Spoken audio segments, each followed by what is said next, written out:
اللہ نے مومنوں سے ان کی جانیں اور ان کے مال خرید لیے ہیں اور اس کے عوض ان کے لیے بہشت تیار کی ہے۔ یہ لوگ اللہ کی راہ میں لڑتے ہیں تو مارتے بھی ہیں اور مارے بھی جاتے ہیں۔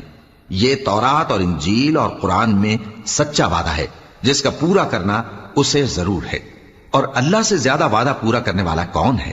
تو جو سودا تم نے اس سے کیا ہے اس سے خوش رہو، اور یہی بڑی کامیابی ہے۔ توبہ کرنے والے، عبادت کرنے والے، حمد کرنے والے، روزہ رکھنے والے، رکوع کرنے والے، سجدہ کرنے والے، نیک کاموں کا امر کرنے والے اور بری باتوں سے منع کرنے والے، اللہ کی حدوں کی حفاظت کرنے والے، یہی مومن لوگ ہیں۔